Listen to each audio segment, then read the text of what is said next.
bienvenidos. Y después de esta sesión de 40 minutos, por parte de Abril y 20 por Sara, vamos a abrirlo a preguntas. Muchísimas gracias. Sí, perdón. Sí, Abril, tienes una parte del tiempo, unos minutos para contestar los comentarios de Sara. Y nos pasaremos a preguntas en público. Perdón. Sí, tú. Gracias. Sí. No, pues muchas gracias por invitarme. A mí estos seminarios me sirven mucho, sobre todo para inspirarme y para tener respuestas a trabajos que no he terminado. Por lo general yo le digo a mis estudiantes que no presenten algo ya que les encante y que esté súper terminado, sino que se arriesguen a esta exposición que es absolutamente aterradora. Pero que también es importante porque, pues sí, nos resuelve muchas dudas y nos ayuda como a compartir y a tratar de convencer a los otros de que lo que estamos haciendo tiene sentido, ¿no? Y bueno, este texto empieza con una pequeña reflexión sobre la comida. A mí me encanta el tema de la comida, me parece fascinante, por ejemplo, estas ideas que tenemos en México de cuando alguien está enojado, la comida le sale un poco salada, ¿no? O sea, siempre que pica algo, volteas y le dices a quien cocina, pues que se han enojado, que se está cansado. Las tortillas no inflan si la persona está también como con un problema, o si el merengue, ¿no? Las puntas de merengue tienen que ver con el ambiente, la cocina, con la energía. Y no nada más como en un sentido de cómo se prepara la cocina, si estás poniendo atención como en la receta, sino también pues lo que sentimos. Y este texto es sobre los sentidos, ¿no? Hace poco leía un texto maravilloso de Sara Beckeler sobre el mole de Cozoltepec, ¿no? Y en ese texto ella nos platicaba cómo una de las señoras le decía que cuando se había acercado a la olla del pollo, del mole, la esposa de su nieto, el pollo no se había cocido, porque había entrado alguien que no era de la familia. Entonces, como que hay un tema con la forma en la que la comida nos nutre, pero nosotros también nutrimos a la comida, ¿no? Entonces, hay una relación así recíproca súper interesante entre lo que nosotros sentimos y lo que la comida nos da y lo que nos hace sentir. Y yo pensaba en este libro de Bourdieu de distinción, ¿no? De cómo habla como la comida como un mecanismo de principio de clasificación, que selecciona y modifica todo lo ingerido y asimilado por el cuerpo, tanto fisiológicamente como psicológicamente, ¿no? Pero pues la comida es mucho más, es archivo, la comida es una huella, es inteligibilidad y memoria. Entonces, bueno, siguiente por favor. Sí. Este capítulo pretende poner en el centro lo sensorial en el contexto de dos crisis nacionales: la desaparición forzada y la llamada o percibida crisis de la obesidad. Me pregunto, ¿cómo es que los sentidos se movilizan en ambas crisis? ¿Qué intervenciones se proponen desde los sentidos? ¿Hacia dónde dirige nuestra atención? ¿Qué nociones de memoria salen a la superficie en estos dos mundos aparentemente diferentes desde la experiencia humana? El argumento principal del texto es que la movilización de los sentidos en el contexto de la desaparición forzada apunta al poder de lo sensorial para una empatía radical y la posibilidad de una acción social comprometida. Esto lo hace a través de mostrar la ambivalencia de lo sensorial como la ambivalencia del cuidado. Esta ambivalencia, sugiero, contrasta con la forma en la que lo sensorial se moviliza desde las tecnologías biomédicas que abordan la obesidad. En este caso, lo sensorial se moviliza en nombre de la producción de evidencia o conocimiento científico. Argumento que al hacerlo ocurre una reconstrucción ontológica de lo sensorial. Muchos de los críticos de investigaciones biomédicas han afirmado, y yo he afirmado también, que la investigación genómica o posgenómica de la obesidad nos distrae de los factores sociales de desigualdad en salud. Ahora yo me estoy moviendo un poco para moverme de nos distrae a más bien que hace algo más. Sostengo que hace más que eso, ya que implican un proceso de resignificación tanto de los sentidos como de los sujetos sensibles. Al movilizar o privar de experiencias de gusto, olfato, tacto y memoria entendida como un sentido, Estas intervenciones trabajan para resignificar nuestras subjetividades sensoriales, moldeando nuestro potencial para imaginar otros mundos posibles, humanos y no humanos. Siguiente, por favor.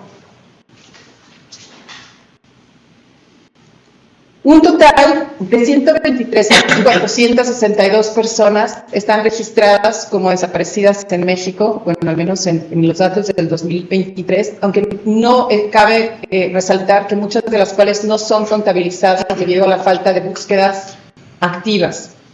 Solo en Guanajuato se estima que entre enero del 2009 y junio del 2024 se encontraron 660 fosas clandestinas en 33 de sus 46 municipios. En el 2022, miembros de brigadas de búsqueda familiares, 72 familias del estado de Guanajuato, colaboran con fotógrafas, con escritoras como Daniela Arrea, para crear el recetario para la memoria, que se publicó en el 2022. Y es un libro que a mí me conmovió muchísimo. Es maravilloso, en donde las madres, las esposas, las hermanas de los desaparecidos cocinan los platillos de aquel que no está. Es un libro en donde cada una de las recetas va acompañada, bueno, por las increíbles fotografías de Sahara Gómez y acompañada de la historia de esa persona que está así de la familia, el momento de las variaciones. Es una experiencia que también conmueve, que nos toca de una manera muy En entrevistas, Sahara Gómez, que es la fotógrafa del libro, que el libro interpretar de salir de la narrativa de los desaparecidos y a menudo comienzan el día que desaparecieron. Es decir, al mostrarnos que a esa persona le gustaba, nos hablaba a las 10 horas antes de que nos hagamos de la desaparición. Dice a menudo estas narrativas comienzan que desaparecían como si eran antes, afirma Emma. La receta presentes las verdaderas cosas comunes y llevarlas a ellos. Me gustaría como lo tuvieran en su Gómez observa que las clases varias que buscan sus hijos evocan inmensa esa pereza, pero inspiran a la creación social. Y a mí me parece que el libro va a ser mucho más. Parte del poder hiperacetario, para que haya una ambivalencia. En esa misma ambivalencia que encontramos en los cuidados. Mientras yo libro, leer el libro es muy interesante, bueno, primero las madres quienes usan de amor cuando cocinas, ¿no? Y cuando explicas, digamos, el proveedor de la receta, le echas un chillo, un poquito de pizza, salsa verde, ¿no? Con tortillitas, panecito, y cosas como. Hay una relación, digamos, entre las cocinas, ¿no? A través de esa receta. Y otra de las cosas que me pasó con los opiniones que decía, ¿cómo estamos viendo a tanta tristeza? Al mismo tiempo están salivando lo que estoy leyendo. O sea, ¿cómo vives una vida de el hacer esto y este dolor, el hecho, o este rechazo a los estoques? También pienso que es porque, bueno, de lo que trata, ¿no? Instala una sensación más de proximidad, es decir, es la primera vez que es la primera vez que yo veo una tan poderosa que me hace pensar pero se no es Samuel, pero yo entiendo porque las Samuel les gustan las costillas sencillas. Y entonces, como esa sensación a la que logran respetar eso, y que a mí me parece muy poderosa para pensar. Bien, por favor. Hay un ejemplo de esto que me parece maravilloso. En el 2014, familias terroristas en un documento de la luz en la Ciudad de México, conocido como el Monumento a la Corrupción, es público. Epitafios con biografías de sus desaparecidos. En yo no pongo aquí entre comillas, porque no estoy muy de acuerdo, pues ya me voy a decir que en las historias aparecidos, pues hablan en primera persona ya en el tiempo presente. Entonces, por ejemplo, el de Manolo, o la biografía, o la placa, digamos, de Manolo Montoya dice, soy ya fuerte, no estar con mi familia y amigos, la placa, comer. El de Foro de Terranas dice, soy una persona perfecta y tengo muchos amigos, me gusta el museo, yo quiero. Hoy hizo un artículo muy interesante sobre esto, el de geografía. Y yo aquí quería que no hay que perder de vista, ¿no? O sea, justamente en la primera y en presente, porque no necesariamente una persona desaparecida es muerta. Y llamarle desafíos y llamarle así justamente atiende a esto. Y me parece que el tiempo presente nos invita a buscar, ¿no? Porque además en estas que los desaparecidos lo busquen, los extraños busquen. Y me parece muy poderoso, tanto digamos por esto, y digo, sugiero no recordar, digamos, que estas personas están ahí, están encontradas. Y bueno, ya al igual que la evocación de los alimentos produce proximidad, pero también el hecho de que hables de otras cosas, existe, digamos, esta criminalización, a los desarrollos como en algo, ¿no? Y entonces como que nos acerca a estas personas a través de busca. Hay ciertas características, tengo amigos, me gusta la playa, me gusta andar en bici, entonces les da nos da una idea de quiénes estamos hablando y rechaza, digamos, esta narrativa de su criminalidad. Ya está permitido. Perdón. Además que no se me confundan.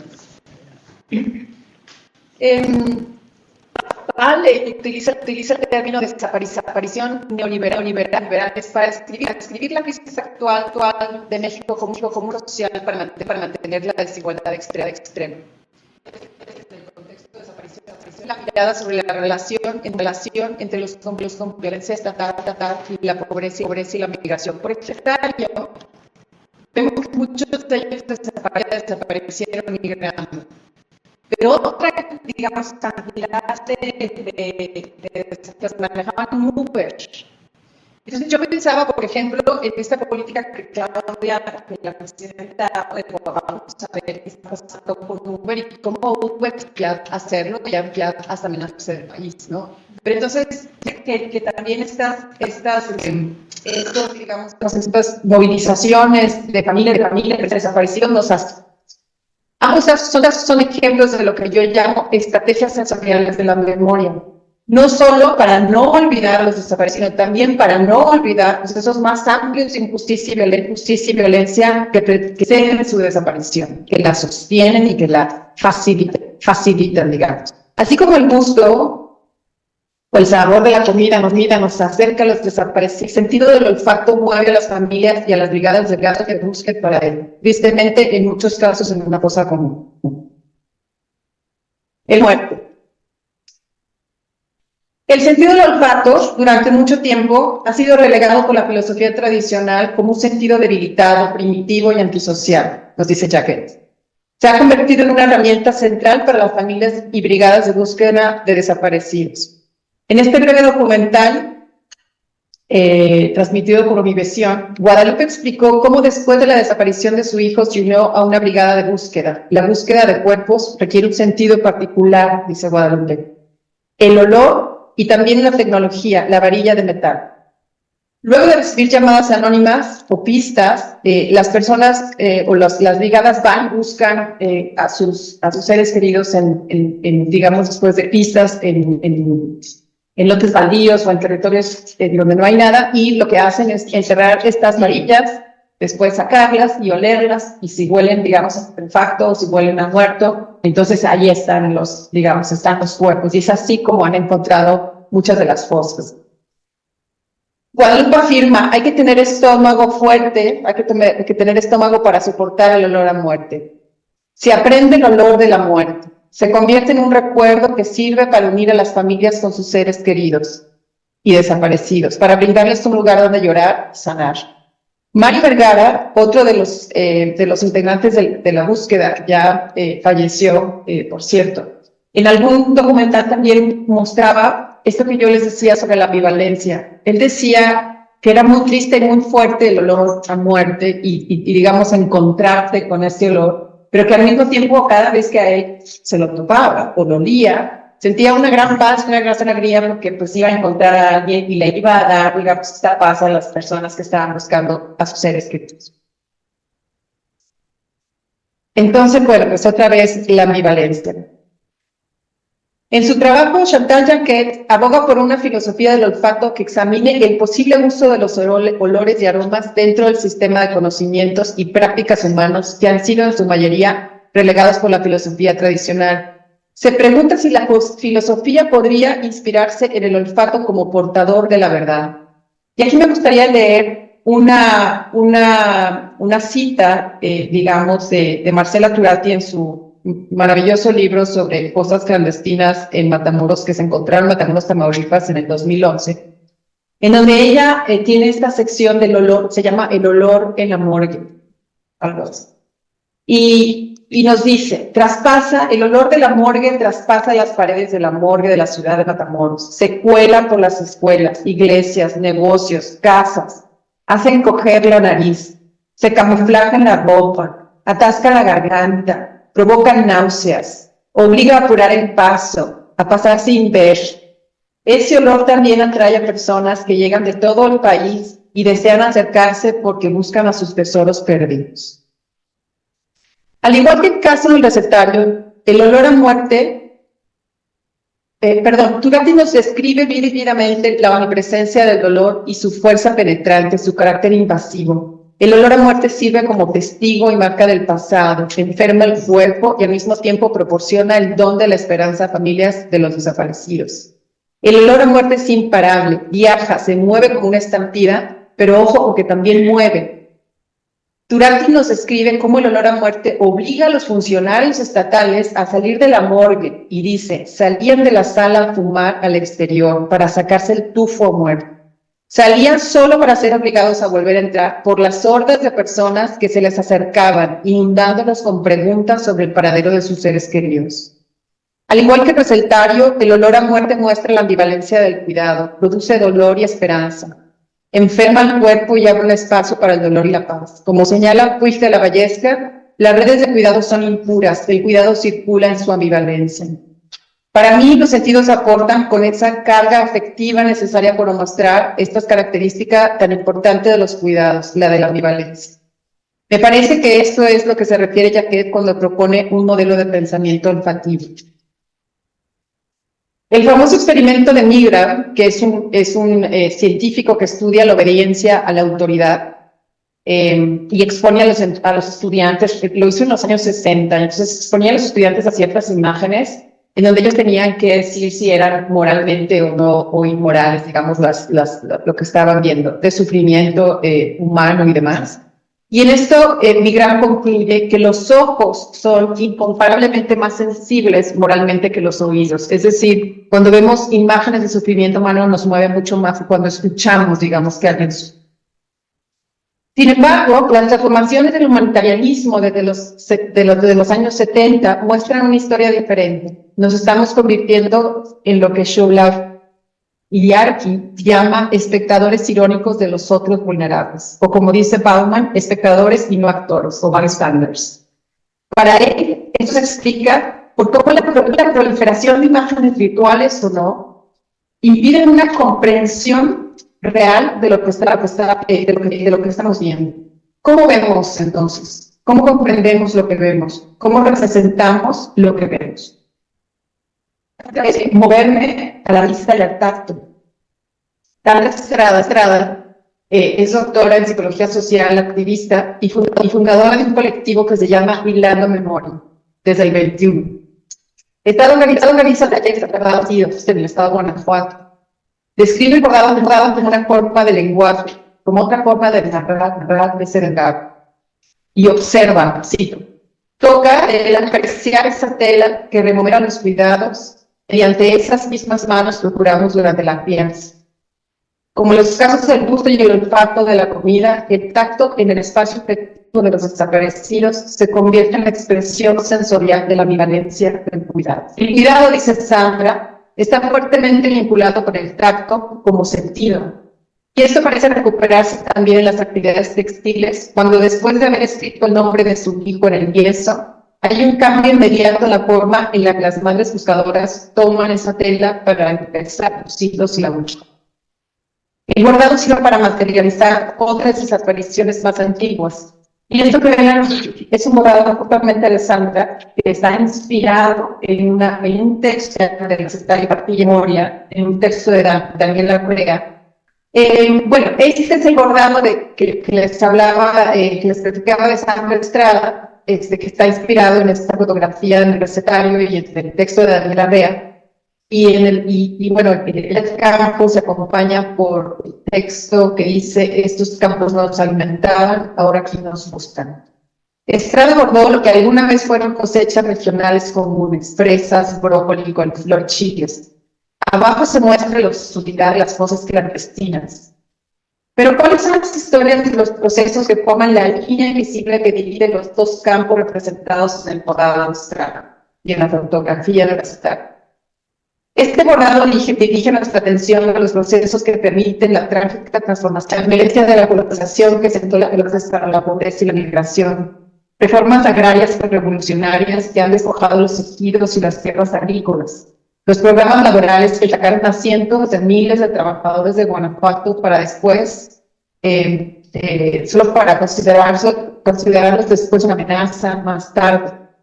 Un acuerdo de libre comercio y políticas neoliberales formaron los campos y debilitaron el estado de bienestar, obligando a millones de personas sin otros lugares, en fin. Este pasaje nos recuerda a lo que Schmuckler dice, sostiene cuando nos acercamos a la memoria, ¿no? Y que dice: no le pasó cómo sucedió algo, sino en lugar de eso, preguntarnos qué lo hizo posible. Entonces, bueno, siguiendo, me gustaría resaltar cómo importan las historias que contamos para contar otras historias. Importan los conceptos que usamos para pensar otros conceptos. Las historias importan en sí mismas, por supuesto, pero también importan para contar las historias y los conceptos sensoriales movilizados en el concepto de la desaparición forzada. Nos ayudan a pensar en otros conceptos sensoriales en otros ámbitos de la vida. La desaparición forzada y la llamada crisis de la obesidad pueden parecer historias inconexas e inconmensurables que contar. En muchos sentidos lo son. De la desaparición tiene su propia y dolorosa y compleja especificidad. Sin embargo, ambas crisis son el resultado del descuido del descuido de la red que sustenta la vida en el mundo humano y no humano. Están profundamente vinculadas con los procesos violentos que facilitan la transformación de los campos que se ven aquí. En ambos contextos, los individuos son de sufrimiento. Unos porque deciden qué comer y qué no, por sus elecciones, digamos, de comida, y otros porque andaban mal. Que solo observando historias aparentemente inconexas podemos rastrear e unir los hilos que sostienen la frágil pero vital interdependencia de nuestra existencia. El rehacer de lo sensorial y el sujeto que sientes. Bueno, en el 2000, muy un poquito rápido, comencé a genómica. Estuve entrevistando médicos, en la clínica universidad del hospital infantil, madres de hijos o de niños que fueron diagnosticados con obesidad, genetistas en varias instituciones en el país, y vine a pensar en la obesidad y en los usos médicos o científicos. Y mi visita al hospital, por lo general, involucraba un montón de experiencias sensoriales, ¿no? Llegaba al hospital, afuera del hospital había un montón de tenedores y de puestos de comidas deliciosas de todo tipo, de los vendedores que gritaban, no somos doctores, pero les curamos hambre. Y bueno, estaban llenos de olores, de sonidos, de las quesadillas que se reían, en fin, era realmente toda una experiencia sensorial. A las madres, platicaban sobre esta experiencia, bueno, hablaban sobre cómo ellas acomodaban las prescripciones médicas a la comida callejera o la comida de la calle. Y bueno, una decía, bueno, le pido los tacos sin tortilla, y bueno, ellas, digamos, se acomodaban a este mundo sensorial de la comida en la calle. Y por otro lado, había una proyección de comida al hospital, y lo que muestro aquí, bueno, pues es la comida que había para el hospital, era muy variada, había frutas, había licuados, había también tacos y garnachas y cosas, pero pues había cualquier hospital, pues era la comida de la derecha, ¿no? Era comida procesada, a un lado de la clínica de obesidad, y bueno, pues esto nos habla de la forma y de la descripción, ¿no? de esto. Como un cuerpo sometido a un estricto régimen nutricional, el hospital vigila de cerca los alimentos a los que se les permite traspasar sus límites. Los alimentos permitidos dentro de la cafetería del hospital parecen un contrasentido, pero no lo son. Es más bien la continuación de un discurso que ha pensado el progreso como desarrollo de producción industrial, incluida la comida. Algunas de las prácticas de la clínica de obesidad incluían juguetes de plástico. Y hay varios, digamos, artículos académicos que hablan sobre los juguetes de plástico para enseñar a las personas cómo comer y qué, digamos, alimentos combinar. Nos enseñan, por ejemplo, me dice una señora, con un pollo de plástico, verduras de plástico, y nos muestran, esto lo comerás con esto, por esto y aquello. Los modelos de alimenticios de plástico se utilizan cada vez más para ilustrar los grupos de alimentos en la educación nutricional. Estas prácticas reducen drásticamente los alimentos a una categorización visual y racional de alimentos buenos, malos, porciones y combinaciones saludables. Pero hacen algo más. Estas prácticas internalizan un descuido normativo de los sentidos del olfato, del gusto, de la vista, como irrelevantes a la hora de decidir el equilibrio adecuado. Los sentidos son despojados de la experiencia de la comida para hacerla manejable mediante una educación del deseo. En el contexto de la obesidad, las intervenciones biomédicas hacen más que distraernos de los factores sociales de la desigualdad de salud. Estas intervenciones también están implicadas en su producción. El uso de alimentos de plástico para intervenciones diseñadas para curar la obesidad contradice la centralidad otorgada a las señales o evidencias proporcionadas por el olor en las tecnologías de imágenes cerebrales. Me muevo ahora a un estudio específico que realiza Celsis Alonso y otros en el 2019, en donde ellos presentan el resultado de un estudio cuyo objetivo es explorar el efecto del olor de los alimentos en el estado emocional de los niños impulsivos. El estudio involucró dos grupos de niños mexicanos, los impulsivos o digamos diagnosticados por impulsividad y el control, de 10 a 16 años eran los niños. Los niños de ambos grupos estuvieron expuestos a olores, digamos, les daban a oler olores específicamente de chocolate, acetona y cebolla, mientras los sometían a un escáner cerebral por resonancia magnética y funcional. Y voy a leer, digamos, los resultados en inglés, porque quiero que es como muy puntual de lo que están argumentando. Food natural odors stimulated the same brain areas as those activated by addictive substances. So that, and I quote, an impulsive child has an increased probability of becoming a gambler, abusing illegal substances, or indulging in binge eating. El estudio podría, dicen los autores, abrir la puerta a terapias farmacéuticas o de comportamiento. Y esto podría ayudar a mitigar los problemas asociados con el abuso de drogas, obesidad y ludopatía que la impulsividad induce. Los autores revisan, digamos, la impulsividad, que los niños, digamos, que son como colocados como impulsivos, se hace a través de lo hacen a través de un estudio que se llama Go No Go. que básicamente lo que hace es que te expone a imágenes de manera como muy rápida, y entonces los niños o las personas que están contestando este test tienen que decir esto va y esto no va, ¿no? Y entonces tienen que hacer como decisiones, digamos, morales de una manera muy rápida y a través de imágenes en una computadora. Entonces, Fallin, Woolley y Barker analizan el uso cada vez mayor de estas tecnologías de resonancia magnética en Cohen Co. en las sentencias de prisión y la política penal, argumentando que la investigación neurocriminológica transforma conductas complejas y sociales situadas en problemas de neurocircuitos. Las autoras revisan la literatura que vincula la impulsividad con el crimen, la violencia y la agresión. Muestran cómo los estudios, como el utilizado por Celsi, Alonso y otros, para evaluar la impulsividad de niños mexicanos, es decir, el GOVERNO, se alejan dramáticamente de las situaciones tangibles en las que las personas reales decidimos actuar o no actuar. Lo que hacen, dicen las autoras, es que sustituyen un concepto grueso por un concepto delgado. Y desaparecen, digamos, los matices de las relaciones humanas, porque esos matices se encuentran fuera del laboratorio. Me parece que el estudio de Celsi, Alonso y otros expone a los niños al olor a chocolate, acetona y cebolla para producir evidencia visual de la desviación. El olor de chocolate se utiliza, y dicen los autores, como para inducir una respuesta emocional.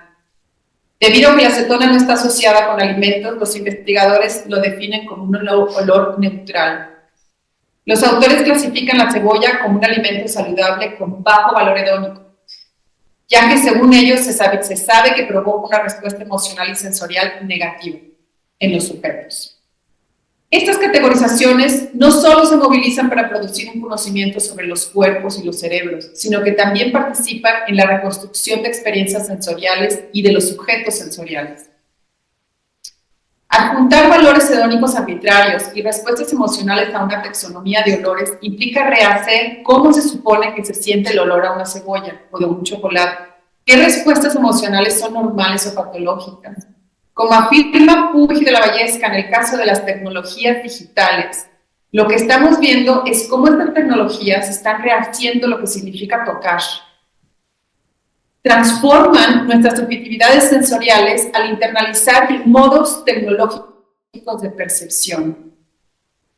Me parece a mí que este estudio con niños es problemático también a nivel bioético por varias razones. Primero, porque me parece que criminaliza a niños de 10 años, es decir, a proponerlos como especialmente predispuestos a sustancias ilegales, ¿no? A convertirse en ludópatas. Y me parece que esa sugerencia es muy problemática. También me parece que es muy problemático porque, según el estudio, los niños son voluntarios, pero también son visitantes del hospital.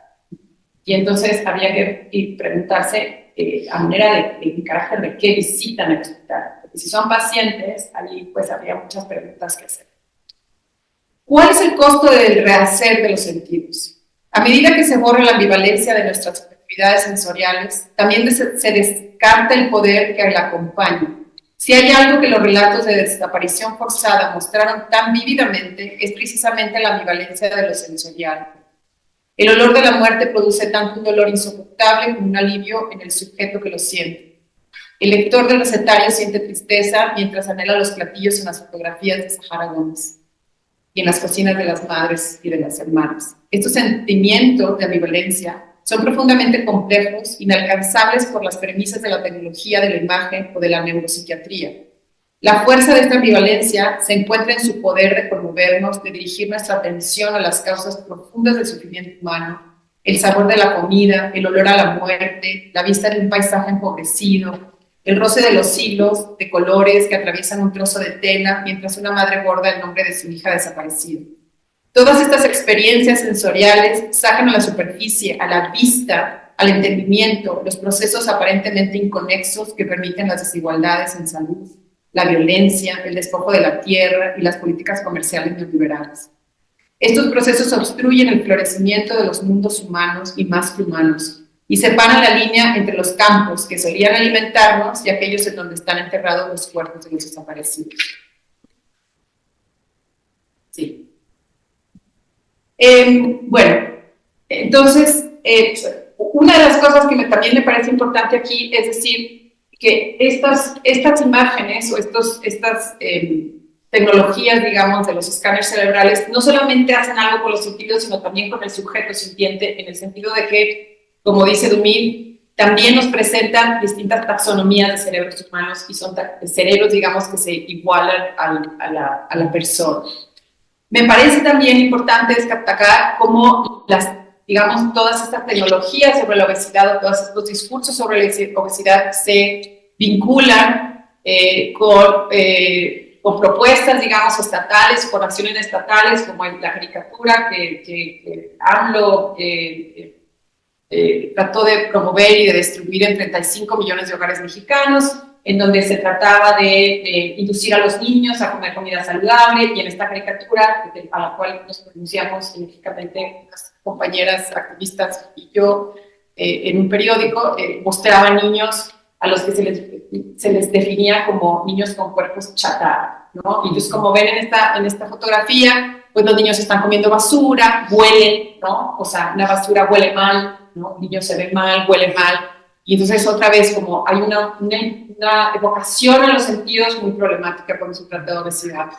Y finalmente, bueno, esto no me va a alcanzar, ya se me acaba el tiempo, pero además es algo, creo que tengo lo menos trabajado en el texto, porque falta un poco. Bueno, y finalmente esto, al final, digamos, lo que estoy intentando hacer, y que es un poco, digamos, difícil, es proponer, que creo que se propuso, pero de manera como muy débil, la memoria como un sentido más. O sea, pensar en la memoria como un sentido. ¿Qué pasa cuando se piensa en la memoria como un sentido? Y si pensamos, por ejemplo, en la memoria celular, que es algo que ya he estudiado por los últimos, no sé, 5 años, ¿qué pasa cuando la memoria, por ejemplo, qué pasa cuando la memoria, una de las cosas que me inspiró mucho a tratar el tema de la memoria como sentido, es este artículo que en este momento los autores se me van, pues John y alguien más, que habla sobre, que se titula Descolonizar no es una metáfora. La decolonización es una metáfora y es una crítica de la palabra decolonizar como metáfora. Vamos a decolonizar la academia, vamos a decolonizar las calles, vamos a decolonizar. Y lo que dicen los autores es, dejen de hablar de la decolonización como una metáfora. La decolonización significa esto. Y de hecho, en el artículo, en el texto, yo tenía algo así como voy a decolonizar la memoria, y después dije, no estoy decolonizando absolutamente nada, ¿no? Que justamente estoy usándola como una metáfora para criticar otra metáfora que es la memoria celular. Y con esto me refiero como a los estudios de genética que ubicaron por más de 20 años la obesidad en el origen indígena del mestizo mexicano. Hace muy poco Andrés Moreno y su grupo ya refutaron esta idea, ¿no? Un artículo publicado en esta revista de Nature que les muestro aquí. Pero bueno, pues ya tenemos 20 años con un discurso que nos muestra esto. Y bueno, pues más o menos pues hasta aquí me quedo, me gustaría, digamos, acabar con esto. Como nos advierte Schmuckler, la memoria siempre está en riesgo. Por lo tanto, nuestra responsabilidad ética hacia los actos sociales y políticos de recordar tiene implicaciones al observar las narrativas, los sitios y las instituciones involucradas en lo que Marley llama el trabajo mnemotécnico de los recuerdos compartidos. Muchas gracias. Sí, muchísimas gracias, Armil, y gracias por la invitación de estar este texto. La verdad me emocionó muchísimo ver el título del texto y ver el contenido. Es, como te había comentado, es un tema que yo llevo varios años pensando. También yo leí el libro de Alicia Gaudes, 2019-2020, y Tunasta, que ahora está traducido creo al español. Me fascinó el libro, y lo que me quedé es de que realmente alguien debería estar haciendo una crítica de la genética y los estudios genéticos sobre y los vínculos con la obesidad. Bueno, tú ya estabas haciendo eso. En ese momento no sabía, pero la otra parte que seguí pensando. En 2021 yo vine acá a Ciudad de México en plena pandemia, para hacer un trabajo de campo sobre culturas visuales y racismo. Y en las primeras semanas, en ese momento, ustedes recuerdan, pues no se podía hacer gran cosa, hice mi cuarentena de 2 semanas, después empecé a salir y lo que hacía era dar paseos por el barrio, que estaba cerca de Metro Coyoacán, y fotografiar todos los cuerpos, imágenes de cuerpos, ya sean estatuas, publicidades, etcétera, que veía en la calle. Y en la primera semana que empecé a salir, pasó una camioneta Bimbo, con el osito Bimbo. Y porque yo estaba reflexionando mucho sobre cuestiones de blanquitud, y dije, ay, ese osito Bimbo, que es como que una metáfora visual de la blanquitud, hasta tiene sus ojitos blancos. Y me puse a indagar. El osito Bimbo también ha ido cambiando de aspecto a lo largo de los años, e incluso en su sitio web de Bimbo tienen esa trayectoria, tienen una página en que muestran las diferentes representaciones y dicen, y bueno, en los años 90, el osito Bimbo, que antes se veía un poco regordete y con buena hora, empieza a delgazar un poquito, porque es un osito saludable que le gusta ir a trotar. Dije, wow, ok, siento mismo pobrecito. En fin, me dio una idea de que sería muy chido hacer un pequeño proyecto sobre el osito Bimbo. Nunca lo hice, pero en esos meses fui comentándolo con algunas amistades y para ver qué opinaban.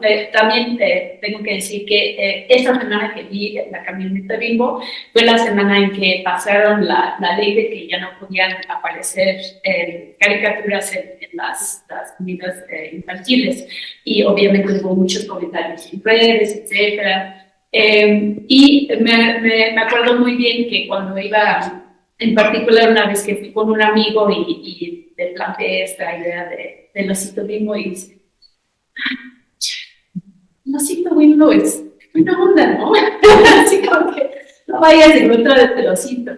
Y dije, o sea, es de alguien de más de 30 años, pero eso, el afecto, y el cuidado, con el cariño de siempre.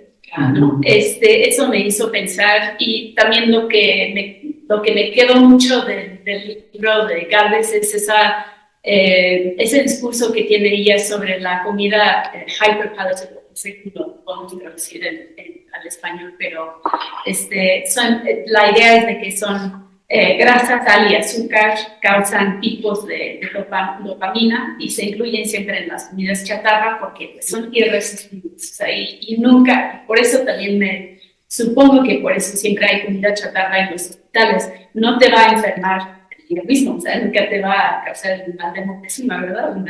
Unas sarditas, etcétera. Pero al contrario, son fuertemente adictivos. Y no se puede competir con esas comidas.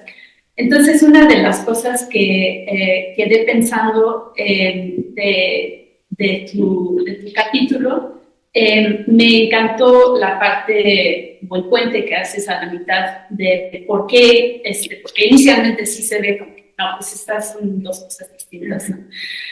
Pero me encantó ese vínculo que hiciste, me pareció muy fuerte, muy contundente.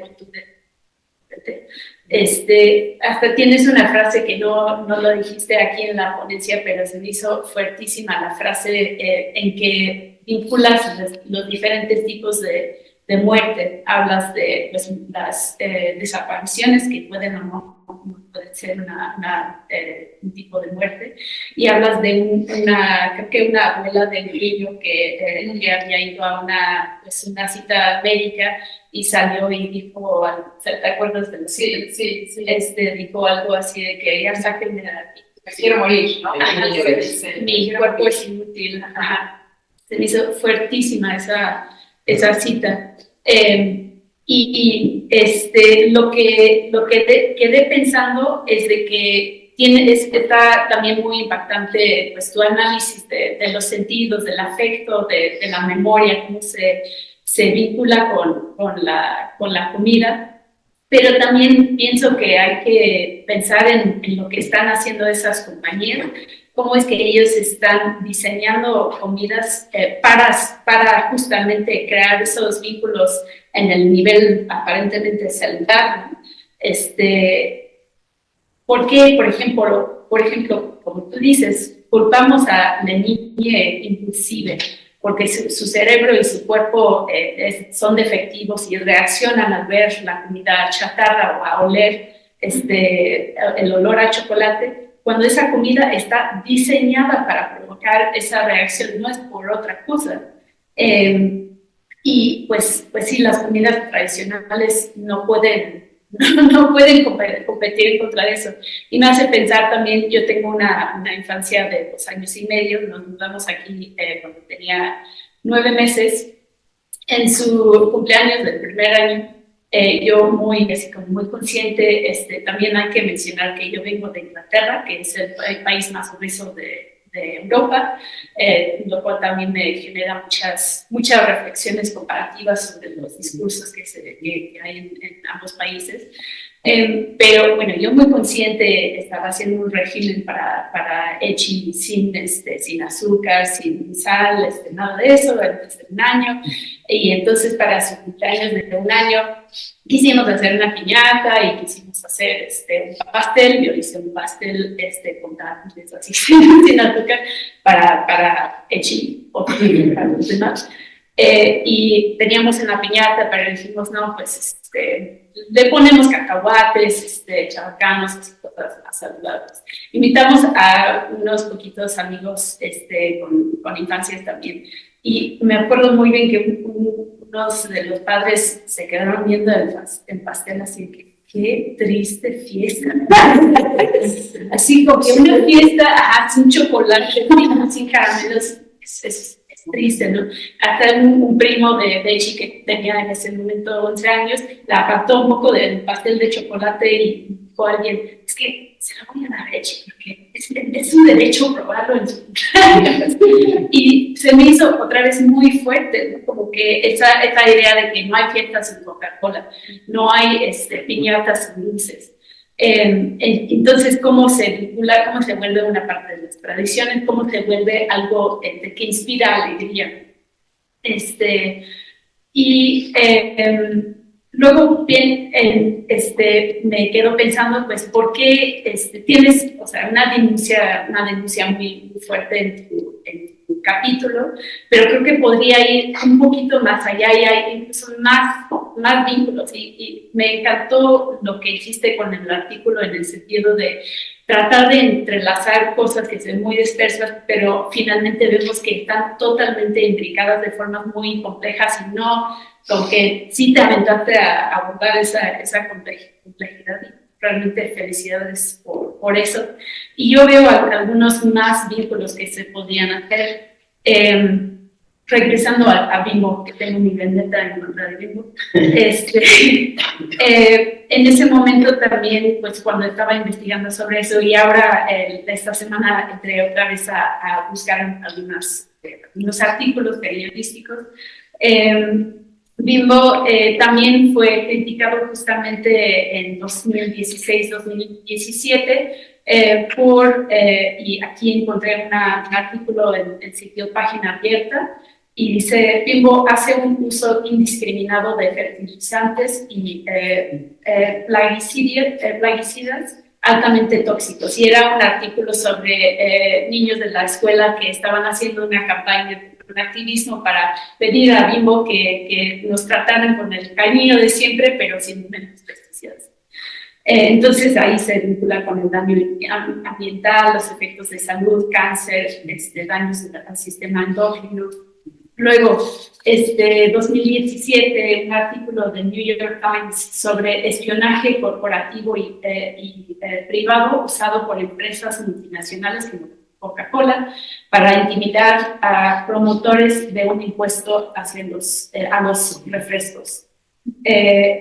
Otro artículo en Yahoo News de 2023, para ustedes, pues ya ustedes totalmente saben, quienes, Vicente Fox, cuáles fueron sus antecedentes con Coca-Cola. Yo, por ejemplo, no sabía, seguramente ustedes sí, que durante su presidencia nombró a un empleado de Coca-Cola como director de Conagua.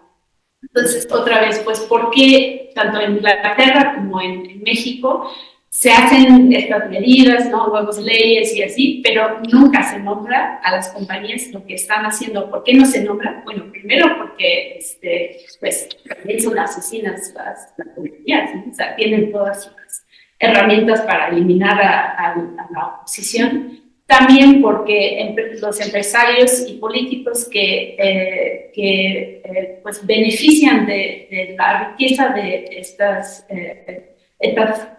comida chatarra, etcétera, benefician y priorizan los intereses del capital más allá de la salud del país e incluso de sus propias infancias. Mi cuñado trabaja en una clínica de obesidad en un hospital privado y los ricos no se salvan. Así que, pues, o sea, así de fuerte está el asunto. ¿Tengo todavía? Sí, tienes otros. Perfecto.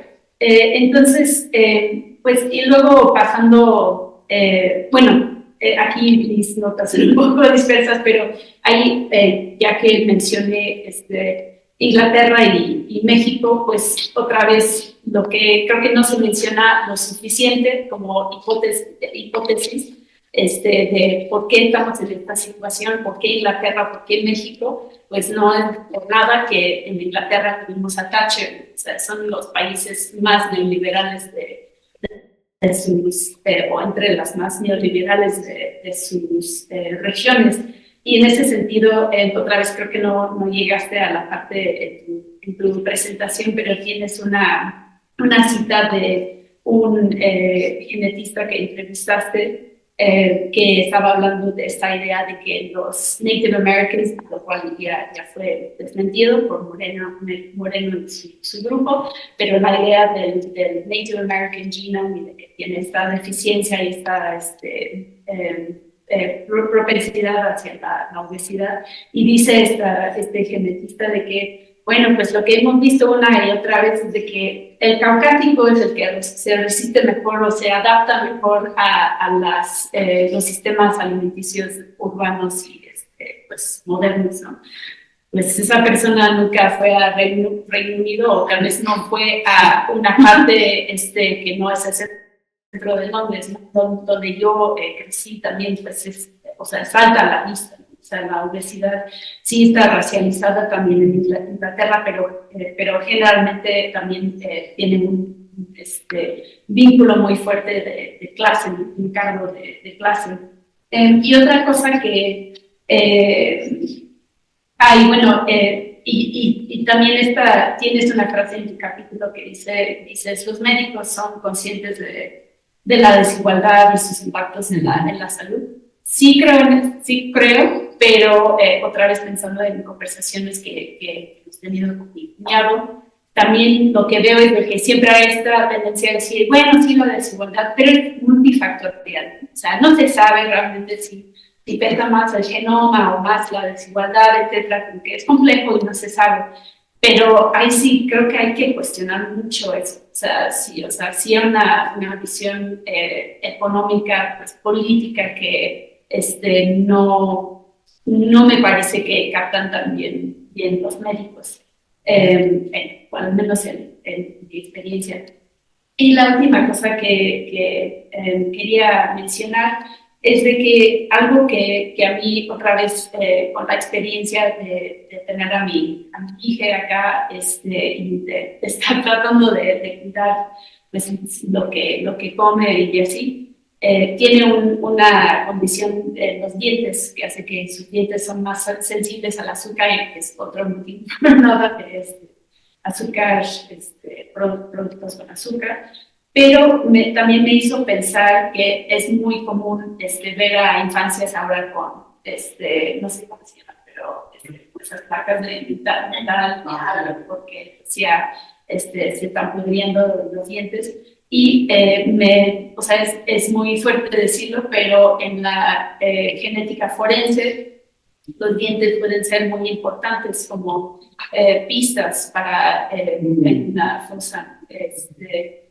Y bueno, es otra cosa, o sea, si no tienes dientes intactos, pues es algo que otra vez no nos va a ayudar para poder identificar un cuerpo. Entonces, bueno, esas son mis reflexiones un poco dispersas, pero muchísimas gracias. Gracias. ¿Quieres responder a...? Pues nada, te agradezco muchísimo. Ayer estuvimos en otra presentación, entonces gracias por el esfuerzo, porque me imagino que estás igual de cansada que yo, pero muchas gracias por venir. Y sí, me ayuda mucho. Yo creo que el caso de Bimbo es una gran idea, sería una gran idea, un trabajo, ¿no?, sobre el osito y cómo lo pusieron a dieta al osito.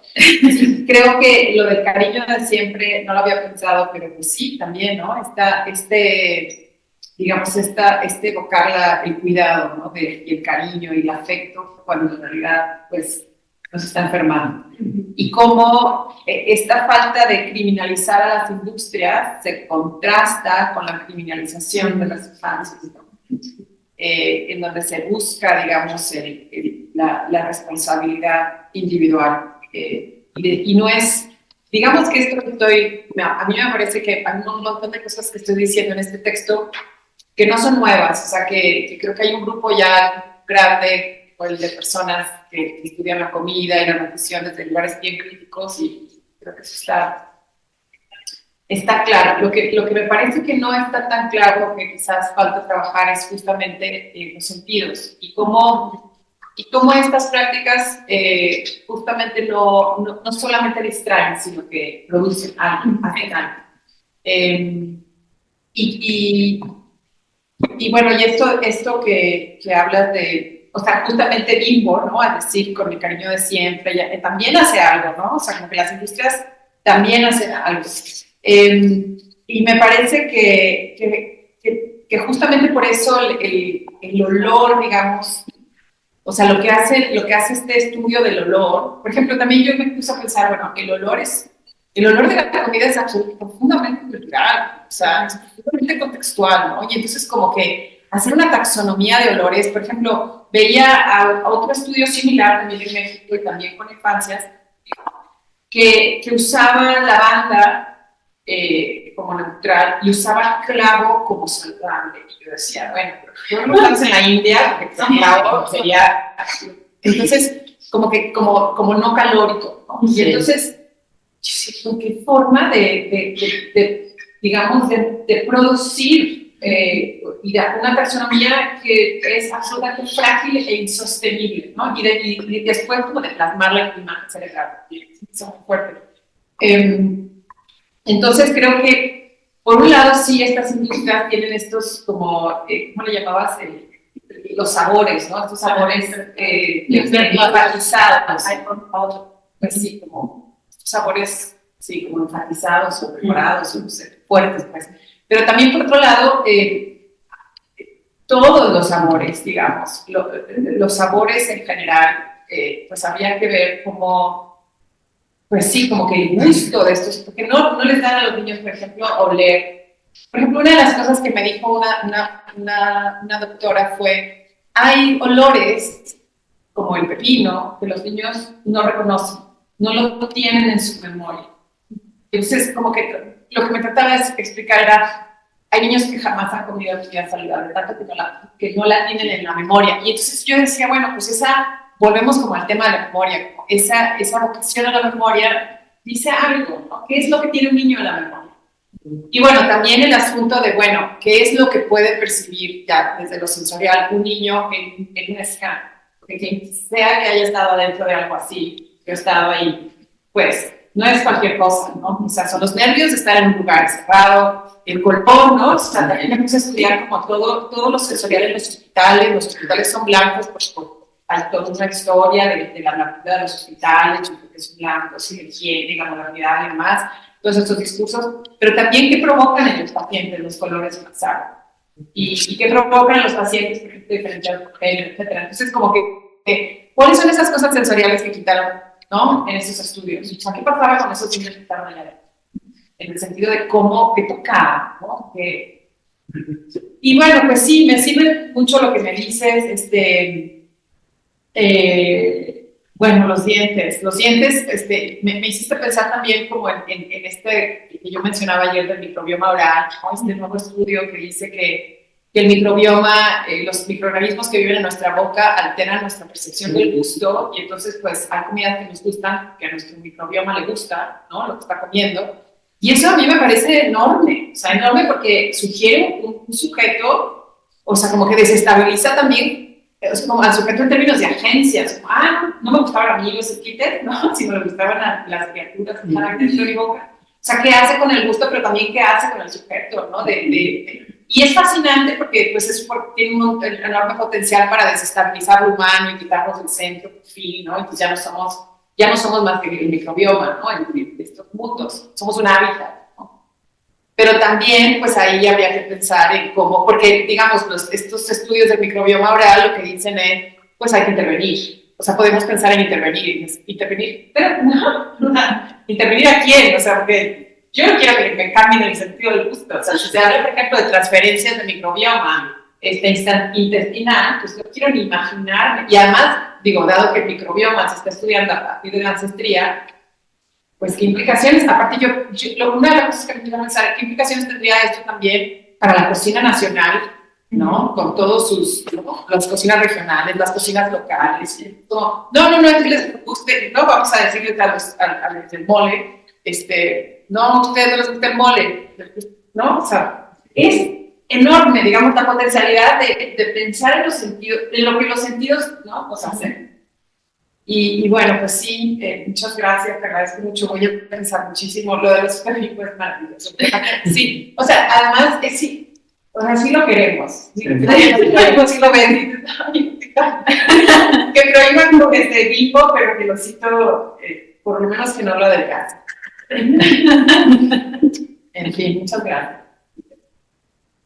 Pues, muchas gracias a las dos. Yo debía moderar el texto a Paul.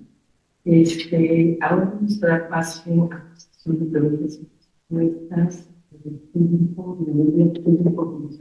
Una cosa que justo acaba de decir algo. Hay una Que tiene que ver exactamente con lo que acabaste de decir. Antes. Sí, creo, pero también. Dice Cintia Velázquez, tengo una pregunta para la expositora. ¿Crees que se pueden vincular las reflexiones sobre comida, memoria y desaparecidos con la de la comida como patrimonio? México a menudo celebra y presume su patrimonio gastronómico. A mí ya me quedé pensando en cómo y si se podría vincular la investigación con el tema del patrimonio gastronómico. Pues sí, hay otros investigadores que digamos que han tratado mucho más el tema del patrimonio. Pues el patrimonio o sea, como todo mito fundacional, pues es eso, ¿no? Sara Ben justamente habla de intentos por hacer de este mole poblano patrimonio. Y digamos, hace una crítica de esta resistencia a hacerlo, porque le quita el patrimonio, ¿no? O sea, como las estrellas Michelin que arruinan todo.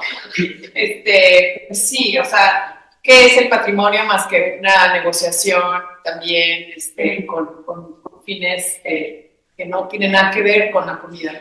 Entonces, pues sí, creo que el patrimonio también nos tendría que hacer pensar en esta construcción de, no nada más de patrimonio, sino de la comida nacional, que es todo menos nacional, ¿no? Y qué es lo que nos dice, digamos, la vocación al sentido del gusto, en este caso, al sentido del olfato, a lo que nos provoca la comida, vista, ¿no?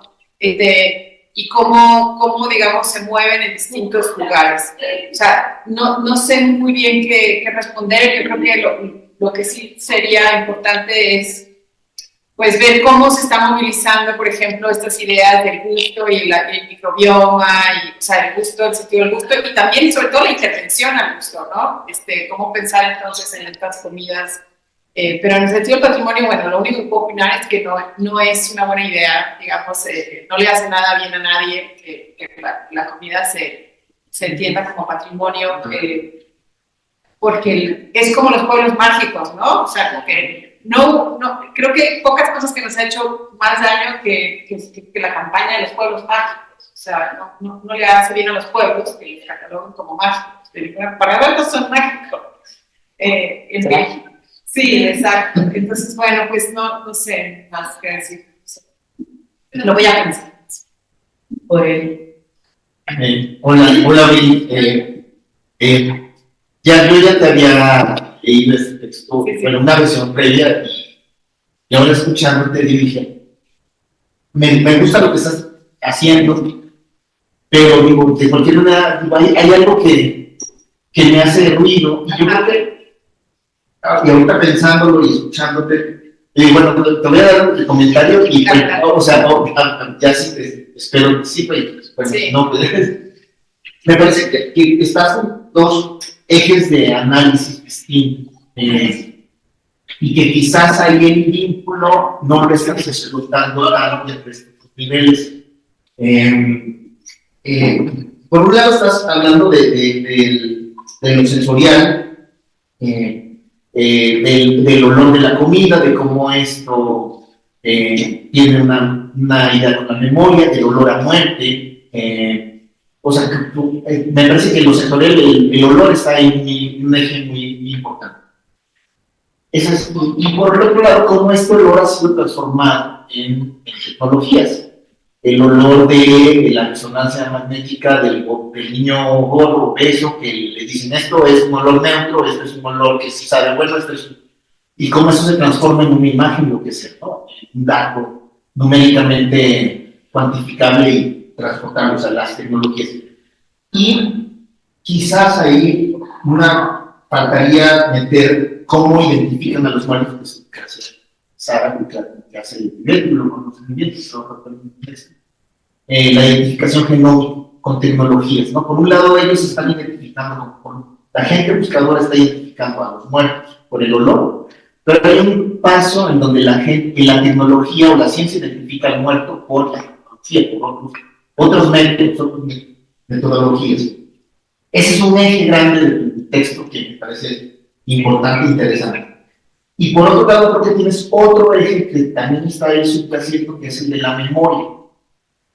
En donde la memoria que está asociada con el consumo de alimentos, con la memoria de la persona desaparecida, y que está ahí presente, pero siento que aún falta que lo enlaces mejor con lo sensorial. O sea, justamente me parece que la idea de la memoria como un sentido más, son como que lo mencionas, pero no me parece que lo amarres fuertemente, y creo que eso es lo que haría que cuestionaran mejor estos dos ejes temáticos que tienes. Pero es una... No, 100%, sí, no, de hecho, creo que cuando empecé la parte de la memoria dije, esta es la parte que anuncié que era la parte que no estaba trabajada, o sea, todavía no lo logro, lo estoy trabajando a nivel de intuición, en algún libro, creo que en el de Serres, pero no, tengo que volver, de hecho volví, lo estoy buscando, en algún lugar, creo que es Serres, no sé si lo estoy pronunciando bien, él habla de la memoria, pero de una manera como que lo deja ahí. De repente dice, la memoria entendida como sentido, ¿no? Podría ser entendida como sentido. Y esa es una parte que todavía no trabajo, que de hecho, si alguien sabe de algún escritor que me puede ayudar a pensar en la memoria como sentido, que no estaría muy lejos, o sea, como que no me parece una locura, digamos, pensar en la memoria como sentido. Pero por otro lado, a mí y de hecho me comuniqué con unos investigadores, ni me acuerdo qué artículo, que yo les decía, ¿cómo es usar la memoria celular como una metáfora? Porque no estamos hablando de memoria, no estamos hablando de la memoria como sentido, usa como una metáfora, es una es un imprint, ¿no? Es una huella, digamos, es otra cosa. Es de hecho como que algo con lo que no se puede hablar si no se usa si no se agarra algo de lo social. Huella, ¿no? Memoria es una de ellas, pero lo que yo estoy tratando de hacer es justamente ver, bueno, qué pasa con la memoria cuando se usa como metáfora. Pero sí, creo que en términos de la memoria, yo lo único que sí, o sea, el vínculo que me parece que he trabajado más en ese sentido es que finalmente la epigenética es una memoria, o sea, la epigenética de la obesidad trata la memoria justamente como algo cambiable a través de una intervención, por ejemplo, de dietas sobre todo de la madre, en el ámbito uterino y demás. O sea, ¿por qué? Porque la epigenética es ese ambiente intrauterino y entonces, por lo tanto, hay una memoria en donde el cuerpo recuerda, ¿no?, algo que lo hace ser predispuesto a la obesidad, por ejemplo. Entonces, como que ahí, digamos, hay una vocación de la memoria que se vincula con la obesidad. Y que también, digamos, en la memoria pensada, bueno, aunque Andrés Moreno y otros ya ¿no? Pero la memoria pensada como desde el origen indígena, mestizo, mexicano, pues también es una memoria patologizada, ¿no? Pues ya lo he dicho. Ahora, integrarla, digamos, en este análisis de los sentidos, pues sí, también es importante. Por ejemplo, justamente esta frase que dice la doctora de el pepino no lo tenían en la memoria. No lo reconocen, o sea, el reconocimiento del olor es un reconocimiento vinculado a la memoria, y desde la biomedicina, pues es una memoria celular. O sea, es una memoria entendida de una manera que a mí me parece problemática. Ahora, pues sí, es la parte que me falta trabajar más, definitivamente. Me emociona esa parte, también podría quedar fuera, pero por otro lado me parece que hay algo ahí que podría vincularse mejor, pero necesito, pues sí, amarrar más. Sí, eso es vinculando directamente con esta cuestión de la memoria. A mí también me hizo un poco de ruido esa idea de memoria sentido. Y en efecto creo que hay diferentes cosas en juego. Por ejemplo, lo que tú estás describiendo en la primera parte del capítulo es memorias que se desatan con sentidos, ¿no? O sea, hay una cosa cuando estás hablando de sentidos como algo como una reacción del cuerpo hacia un estímulo ambiental, como que algo que no puedes evitar de poner algo que es por ahí. Creo que sí se usa el concepto de la memoria o de ese sentido como algo latente, como algo que nada más está ahí cuando se habla, por ejemplo, de genoma como un archivo que recopila memorias biológicos o sí, como que puede haber ese sentido de memoria celular como algo que nada más está ahí, pero también se me ocurre que hay la noción de facultades, ¿no? O sea, como el olfato como una facultad,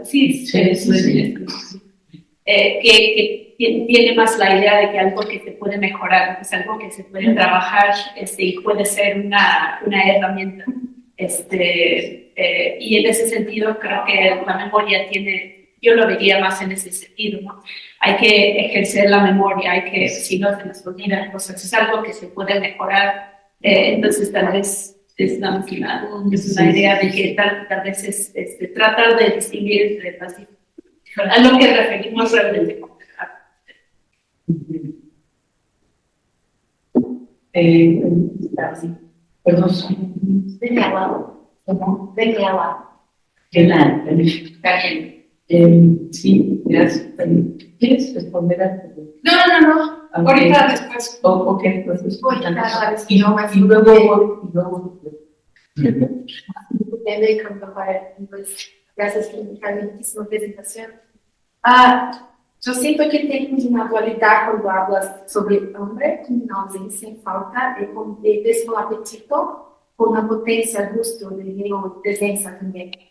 Y parece que cuando hablas de apetito, es una agencia, mesmo que tenga la muerte, y hambre como se fosse uma possibilidade. Isso me faz pensar na anedota de Levi-Strauss quando uma educadora de saúde va a ensinar un perro de primero que la agua debe ser hervida para no causar diarrea. Y el indígena responde que hervir agua es lo que causa diarrea para ellos, porque su cuerpo no son los mismos que las personas que viven abajo. Cuando hablo de sentido, estoy pensando una noción diferente de cuerpo, como si algo explosivo de circulación de afectos, ¿sabes?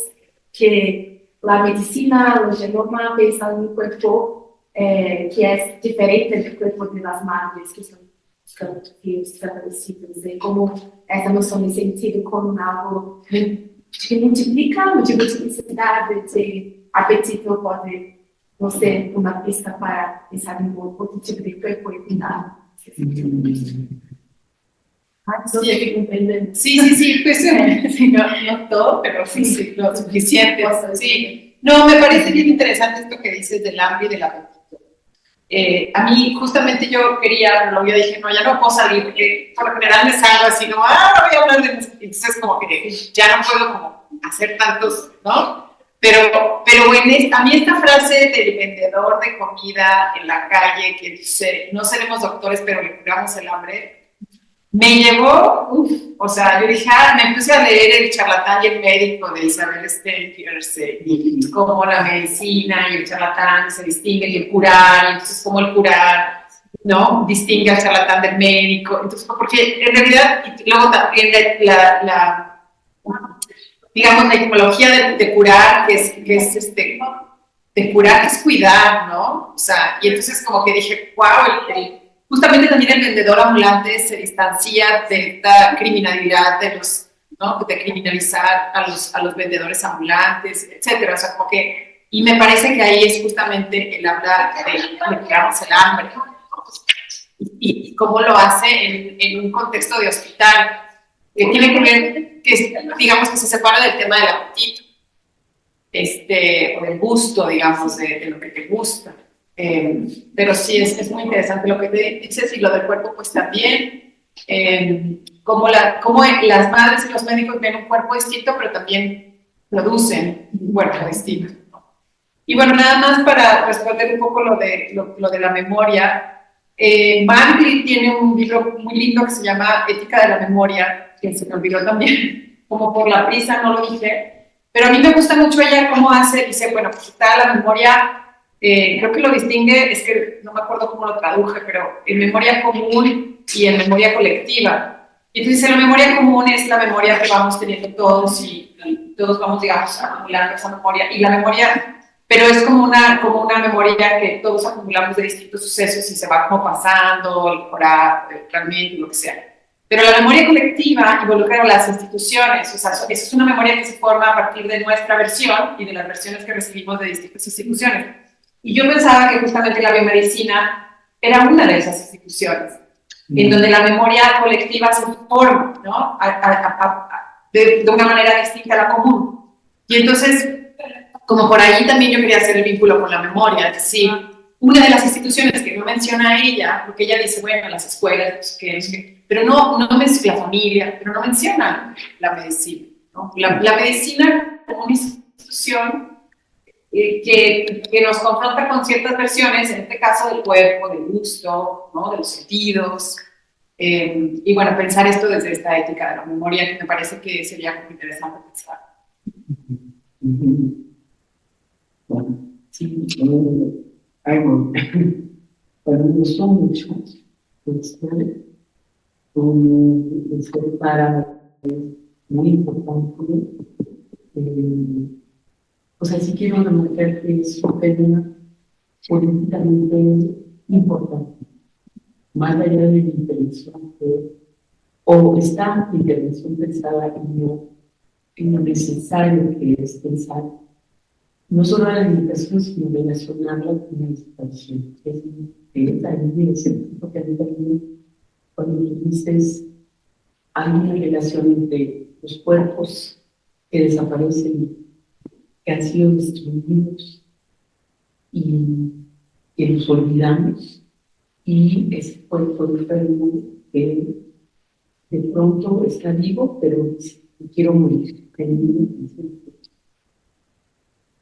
creo que retomo lo que fue que dice que si hay dos signos en texto que podrían ser repensados o en el que habla de la ciencia, la tecnología,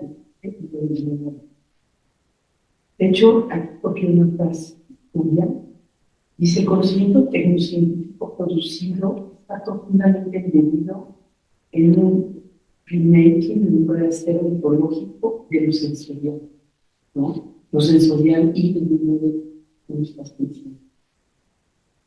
Mi pregunta es, si no, más que una pregunta, en el texto me parece que habría que ligar cómo tienes una serie, porque tú hablas cuando se buscan al animal de buscadores, por ejemplo, con el buscador. Es muy impresionante que buscan con un aparato, con un tubo, una varilla, ¿no? Y la huelen, ¿no? Este contraste con la tecnología que la medicina ha producido para detectar gustos, la memoria, etc. O sea, cómo los instrumentos tienen una relación en esos dos sentidos. Entonces, usan instrumentos, bueno, una varilla, y por otro lado hay una alta tecnología, ¿no? Ambos instrumentos son instrumentos, me hizo recordar a la POA con la que se planta una milpa, ¿sí? Pero está ese contraste, pero también cuando tú piensas, si realmente piensas que el conocimiento tecnocientífico está involucrado en este realismo ontológico, habría que pensar cómo cada instrumento implica un cuerpo y también los que saben usar la POA o esto implica una memoria, ¿no? Como usar un instrumento médico implica una memoria corporal de mente, ¿sí? Y la relación que tienen con los sentidos en ambos casos es muy diferente, ¿sí? Pero también están implicados los médicos en su cuerpo, ¿no? De hecho, los médicos aprenden esta imagen que muestras del cerebro, ¿sí? O sea, esta cuestión celular que preguntas, no solamente es una cuestión de qué tiene el cerebro del personaje que ha sido encuestado, que si reacciona con esto, es también la memoria del médico para saber interpretar, tú los ves, pues, qué carajo significa eso, ¿no? ¿Cómo aprendió? Es clásico en los estudios de medicina. ¿Cómo aprendió el médico a interpretar eso? ¿Y por qué el médico dice que allí está oyendo el deliciosísimo pan blanco hecho con cariño que pues nos gusta, ¿no? Porque yo me he entrenado a aplicar, no sé, tiene que ver con, o sea, tú dices, la medicina es parte de la institución del SNAP, es también una institución de memoria, como la escuela, ciertamente, ¿sí? Pero habría que penetrar cómo la tecnología genera, o sea, las tecnologías generan cuerpos, y para mí, la tecnología, esto que cuenta Sandra, el apellido es González, sobre ella dice el tacto del tejido, que tiene que ver con el tacto, o sea, lo que ella teje, ¿no? Y yo soy tejero, y ciertamente nada más de tocar, pues ya sabes, si tejiste muy apretadas, ¿no? Que tocas porque hay un revés y un derecho, yo soy zurda, y el revés me sale por el derecho. O sea, yo estoy muy atenta a todo eso. El gancho, o sea, todo eso son instrumentos Y tejer lo haces de memoria. O sea, llega un momento en que tu memoria ya lo adoptó, ¿no? A pesar de que seas zurda, puedes tejer.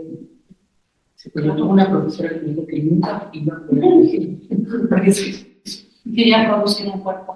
exacto, exacto. Entonces, en pocas palabras, más allá de todo esto, o sea, hablo mucho, porque me da mucha emoción ustedes, ¿no? Es la relación entre el instrumento y los sentidos y la memoria. Como, o sea, mi sugerencia de Y los cuerpos. No, me encanta porque aparte yo no lo había pensado, o sea, había pensado en la varilla, justamente el otro día hablaba con Sandra Santos, que es mi comadre y mi terapeuta académica, porque yo cuento todas mis prestaciones y le he visto 1000 veces. Pero ella me decía, me hablaba de la varilla como una tecnología. Entonces me decía, bueno, ¿quién es el que huele? Y también me hablaba como también del poder de saber, de reconocer, ¿no? Que tienen ellos, ¿no?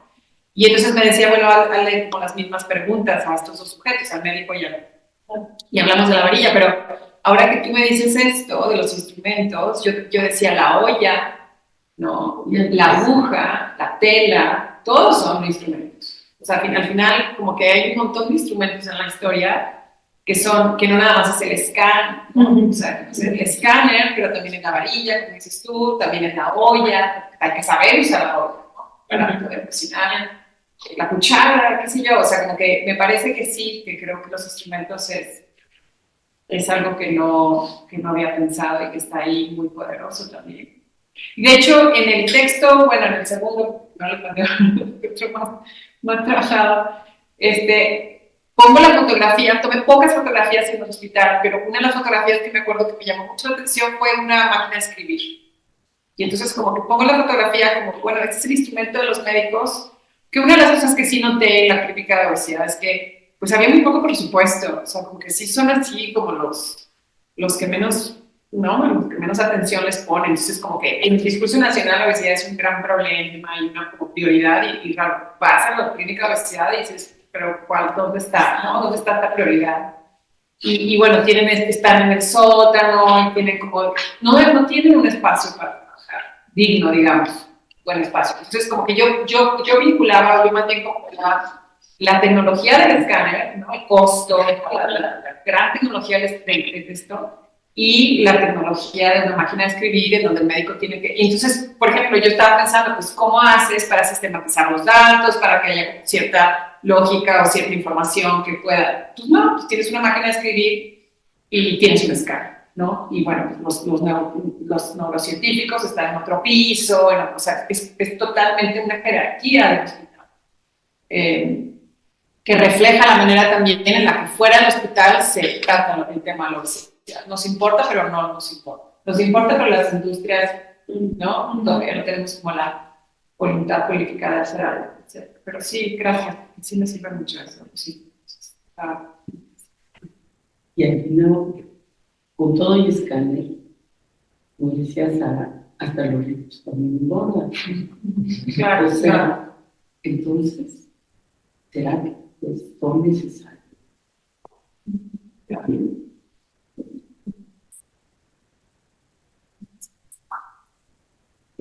Tenemos que preguntar. Solo comentarios. Muchas felicidades. Realmente hay una gran tarea para la sociedad en general. No diré nada nuevo, no soy político. Soy nutriólogo, pasante en nutrición.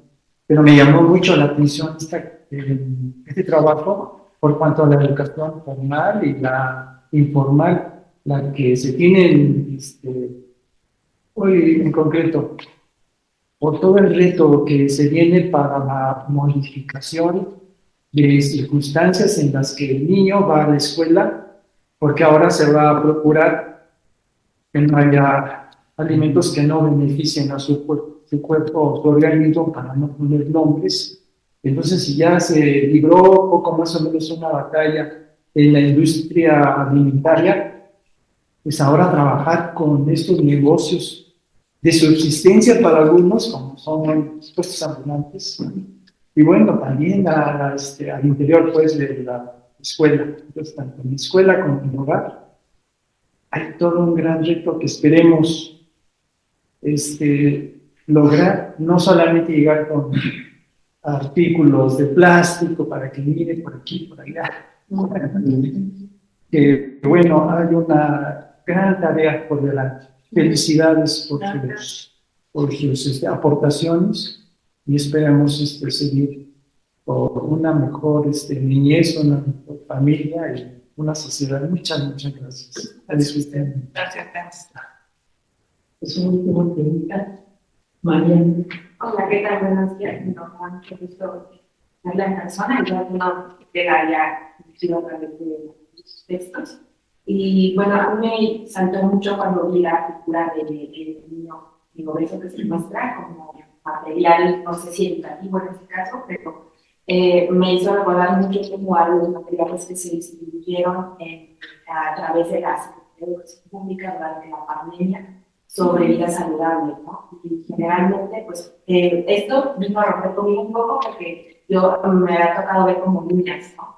Que iniciaban generalmente cuerpos de niñas como cuerpos gordos dentro del currículo. Recuerdo mucho un libro que se llamaba Luz Clarita, cómo adelgazar a Luz Clarita y llevar hacia el camino de la vida saludable, y cómo eran generalmente hombres, ya sea desde un chef, ¿no? Desde los maestros o el compañero hombre que la acompañaban para que ella pudiera adelgazar, ¿no? Y la decía, vamos a correr, y cómo se mostraba a la mamá, pero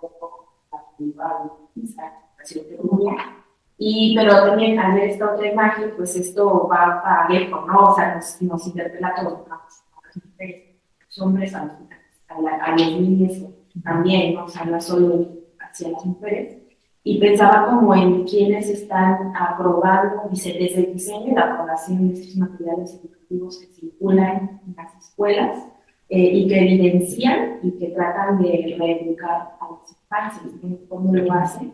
Y también pensaba, eso por un lado, y por otro como en la convergencia, por un lado este gran tema de la obesidad dentro de las escuelas y cómo hacer para que las niñas cambien, pero a su vez también cómo subsiste el tema del hambre, no es algo que se haya erradicado, ¿no? En una misma escuela puede tener a niños con problemas de obesidad y niños que ese día no van a comer nada, ¿no? Entonces, cómo se converge y qué se ataca y a qué se le presta atención, y pareciera que el tema del hambre ya está superado en las escuelas cuando los papás se traen un tema con el PIB, con cómo vamos a venir alimentos, hoy no hubo suficiente jitomate, ¿no? Por un lado, o sea, cómo convergen diferentes discursos visuales y también entre los docentes y los directivos y todo esto sobre la alimentación en que se está dando un poco.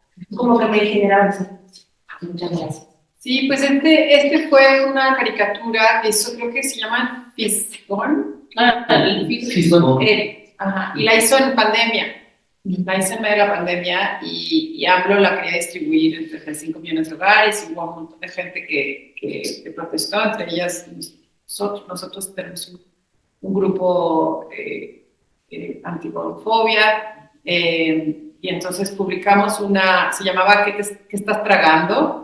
Y bueno, tenía muchísimas, es una niña en una escuela pública que le está diciendo, que está tratando de educar al niño que no coma comida chatarra. A mí me pareció más fuerte, o sea, mi foco en esto, pongo porque es cuando le dice a él, tienes un cuerpo chatarra si comes comida chatarra. Y la noción del cuerpo chatarra pues es terrible, ¿no? Es muy problemática en muchos sentidos.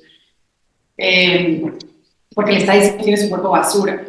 Y esa vocación, esa imagen es terrible, pero pues hay un montón de imágenes, ahora que lo estaba pensando, por ejemplo, hay una donde dice, le cuesta al Estado, y entonces está una persona gorda encima del Estado, de un señor como en traje, ¿no? Y lo está como cargando, y en una de esas, en una parte de la caricatura hay dice algo así como que en otros países COVID no mata a la gente porque hacen ejercicio y están inglés jugando tenis, ¿no? No dice que es en inglés, pero es obviamente en inglés, así es como, bueno, Wimbledon, casi de Wimbledon atrás.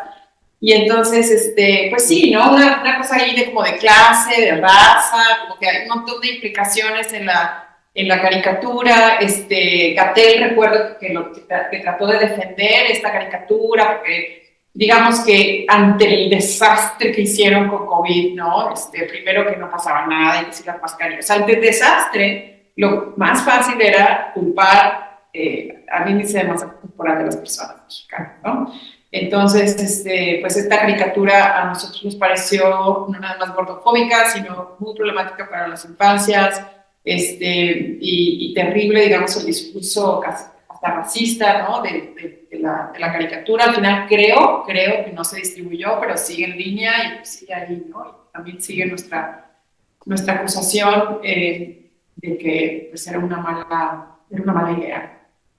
Pero sí, me parece que todo esto también, o sea, todo mi texto también tiene que ver mucho con los niños, ¿no? O sea, con la obesidad en niños, o con el diagnóstico de obesidad en niños, que yo he sido muy crítica de eso, y pues también con las madres, ¿no? Las madres que siempre son como puestas como las responsables de como siempre, ¿no? De llevar a México, no sé, la salud.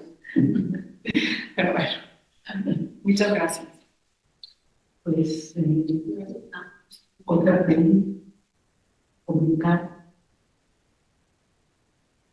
Yo ya acaparé mucho tiempo, pero se me olvidaron dos cosas que quería mencionar.